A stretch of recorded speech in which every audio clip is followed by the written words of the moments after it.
Hello everyone, I'm meteorologist Charlie Ironmonger. Thank you so much for joining me today for your 10 a.m. news and weather update from the First Alert Desk. Now we've got cool news out of Washington, D.C., where in eastern North Carolina, a teenage farmer got to shake hands with the president during the president's State of the Union address. Now, Nathaniel Simmons, a high school senior from Hyde County, was invited by Congressman Don Davis to attend the State of the Union address in Washington, D.C. Before the speech, Simmons and his father met with Congressman Davis at the Capitol.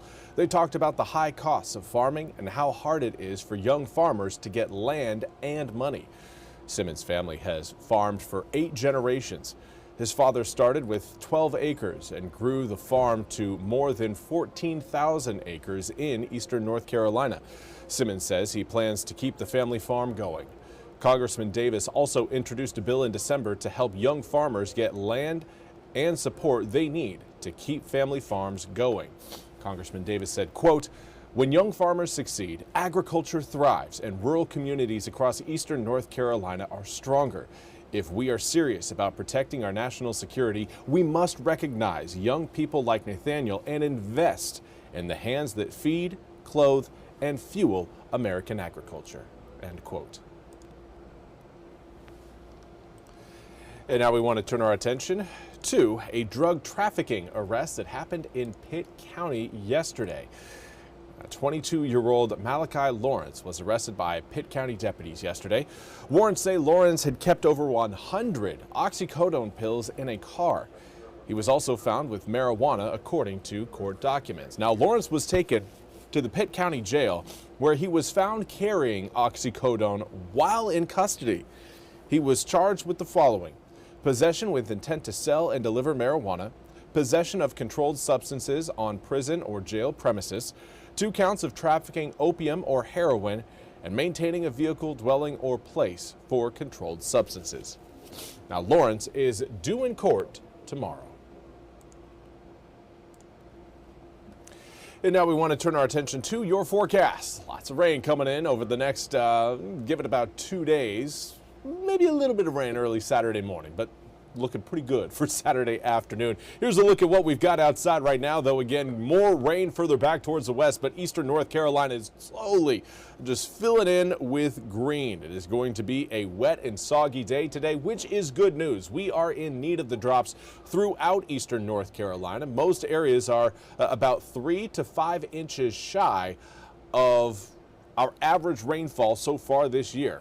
And that is putting most areas under a severe drought. Some areas are even under an extreme drought. So these raindrops are coming in at a good time. Air temperatures, though, certainly warmer for those of you not seeing many of those drops. We've got 61 degrees in Kenansville and Duplin County, 61 in Jacksonville and Onslow County, 57 in Beaufort. But as you head northward, you're running into more rain showers. And with that, well, you're seeing cooler air temperatures. Most of us who are seeing raindrops right now have our air temperatures generally in the low to mid 50s.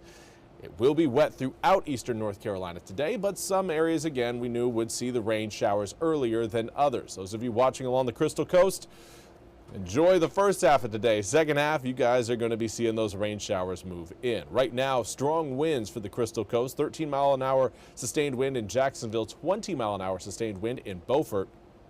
And the winds today are going to remain strong, coming in out of the southwest, helping carry our air temperatures all the way into the low 60s again today, despite the cloud cover and the rain showers coming down. In fact, already in the low 60s across parts of eastern North Carolina. The more wind we get today, the warmer we will be. But as we head into the evening hours, we are going to end up a little bit cooler tonight than what we had last night. Big reason why? Notice that wind shift there from 9 p.m. to 10 p.m. to 11 p.m., going from a southwesterly wind to a northwesterly wind to a northeasterly breeze from 9 to 10 to 11 to midnight. Winds are going to change, and that will impact your forecast starting tomorrow morning with air temperatures kicking off the day in the mid-40s. Cloud cover and rain showers will be present over the first half of the day. Second half of the day, though, the rain showers move out and we gradually start to see those clouds thin out and eventually clear out. But northeasterly winds will keep our air temperatures in the mid-50s, coming in at about 5 to 10 miles per hour. Let's take a look, though, at exactly how these rain showers are going to progress across the east through today. Again, a stronger, solid band of downpours will push its way across the east between around, I'd give it around 4 to 8 p.m. 8 p.m. for those of you watching again along the immediate coast, essentially from Hatteras to Lookout all the way down to Cape Fear. The rest of eastern North Carolina a little bit before that. Should cross over I-95 again around 4, maybe 5 p.m. And then some rain showers will try to linger across the east as we make our way through the first half of your Friday. Second half, we will see a little bit more clearing, but it's going to be gradual. I wouldn't anticipate a whole lot of sunshine on Friday, certainly not in the morning, but in the afternoon, our chances start to get a little bit higher. Now, Sunday is the day to keep your eye on because that is going to be a sunny and warm day. We'll be in the mid-60s. Coming up for your Saturday, low 70s though on Sunday under mostly sunny skies, looking fantastic. Monday, Tuesday, and Wednesday showing again gradually warming air temperatures, dropping from 70 degrees on Sunday to 49 on Monday, but then we are back in the low 60s by Wednesday and the low 70s by the time we reach next Thursday. Well, that's all we have time for today's 10 a.m. news and weather update from the First Alert Desk. I want to thank you all so much for joining me. We'll be back with more news and weather coming up at the top of the hour. Until then, have a fantastic rest of your Thursday.